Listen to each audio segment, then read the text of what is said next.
हरी ससुर जी के तबो ना यार बहे तबो ना यार बहे हो। राजा धीरे धीरे बेनिया डोलावा गरमी मोहे लागे गरमी मोहे लागले हो। ऊंची ऊंची बखरी ससुर जी के तबो ना यार बहे तबो ना यार बहे हो। राजा धीरे धीरे बेनिया डोलावा गरमी मोहे लागे गरमी मोहे लागेला हो। ऊंची ऊंची बखरी भसुर जी के तबो ना यार बहे तबो ना यार बहे हो। राजा धीरे धीरे बेनिया डोलावा गरमी मोहे लागे गरमी मोहे लागेला हो। आंगन में सोवे मोरी अम्मा ओ शर्मा हमारी बहिनी ओ शर्मा हमारी बहिनी न हो।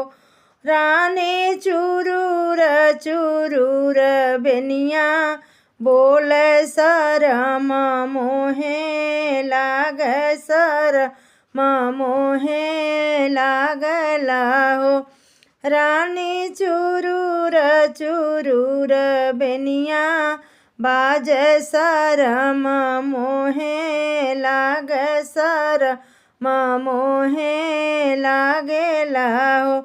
बोलिया तये राजा बोलेला बोलही ना जानेला बोलही ना जानेला हो। राजा काहे लियला मोहेगा वनवा शरम तोहे लागे शरम तोहे लागेला हो। हम नहीं जानी हमसे बेनिया डोलैबू हमारी रनिया बेनिया हमसे बाजेला हो।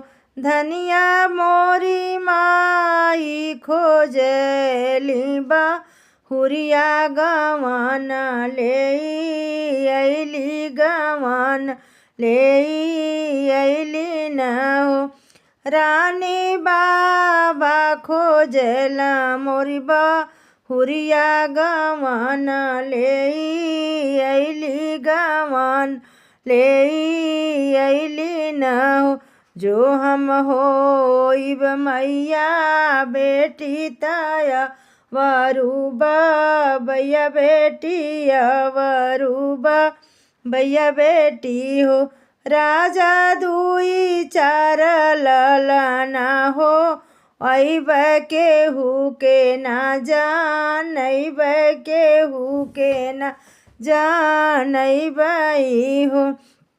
जाऊ हम होब अम्मा बेटी ताया वरुबा भैया बेटी हो। राजा दुई चार ललना हो वही केहू के ना जानइब केहू के ना जानइबई हो। ऊंची ऊंची बखरी ससुर जी का तबो ना यार